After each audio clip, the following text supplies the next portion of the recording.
This may be a simplistic question, or may show my ignorance on the matter of sanctuary cities, but are they? I mean, meaning the sanctuary cities, are they on firm legal ground for doing what they did? I mean, it's been in place for some time now, but how did that process start? And did anybody ever ask, are they actually allowed to do that?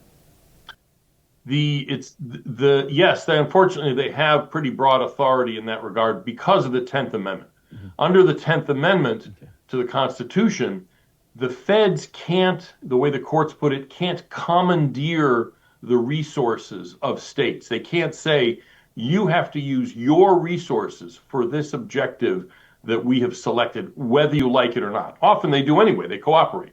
But what the issue here in LA is, it's not that they're not assisting, it's that they're obstructing federal law, and that they do not have the right to do. There's one wrinkle to this. Congress in 1996 said it was illegal for any state or jurisdiction to prohibit its employees, its law enforcement people, from communicating with immigration.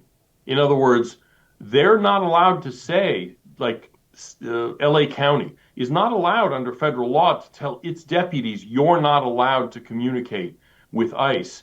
And yet they are getting away with it, and the law has no consequences, no punishment for jurisdictions that do that. Yeah, I mean, it really is. It's fascinating because they do seem to be walking a very fine line here. Meaning the city management, Karen Bass in Los Angeles, telling the LAPD to stand down and to not respond. I mean, she's potentially contributing to violence, contributing to potential danger to human life, et cetera, by telling them and giving them those instructions. Now, if we look at, I'm not even sure how to describe it, the behind the curtain support for this. I'd like to take some time talking about that, because my belief is always, anytime you see a protest, it's not organic, it's not some sort of grassroots, just earnest people taking to the streets. There's always some element of organization there. Oh, absolutely. Yeah, and I think you saw that in LA. With the fact that the SEIU union head, the Service Employees International Union, was actually arrested for assaulting ICE officers. And so I think they're the key to this, frankly. Okay. I'd like to pick up on that, though, and talk about it more, if you can. Just from your perspective, what do you know about the individuals, the groups, the entities that are helping to organize this, that are providing funds and material support to these protests?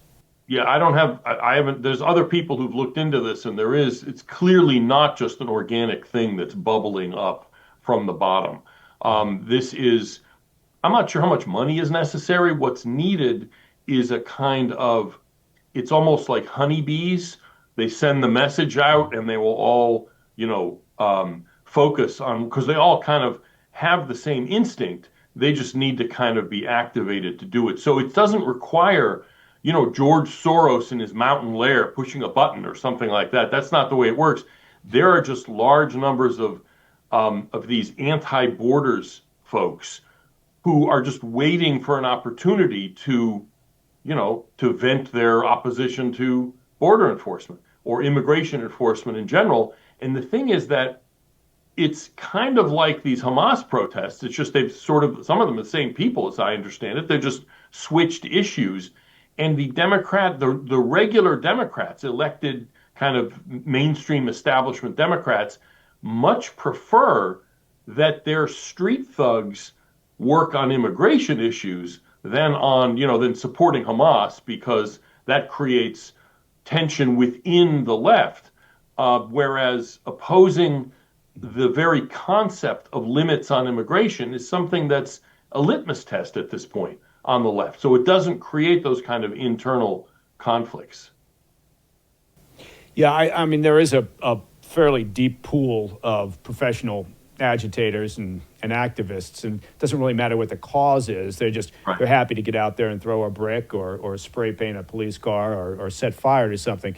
But again, the point that I think is really valid here is people need to watch what's unfolding on the streets and understand that it's not just, some, well-intentioned individuals taking to there are some, right? There are some, just like there are some, gormless, well-intentioned students on universities protesting.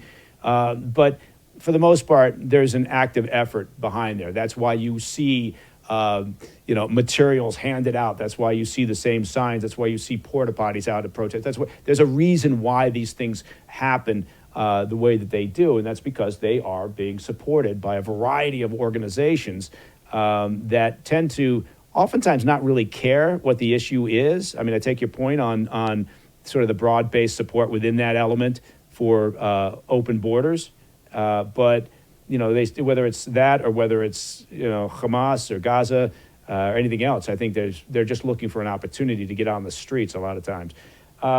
What do you think of the messaging from the Trump administration in terms of what they're doing, what they're trying to do? I mean, are they helping themselves? Is it, from your perspective, is it a good messaging effort in terms of explaining to the general public why they're out there on the streets with this effort?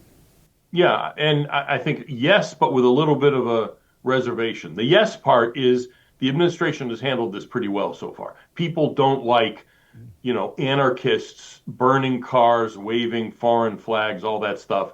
And as long as they don't overreact, they're going to win that narrative, because that's what this is about. Rioting is politics by other means, to borrow from Clausewitz.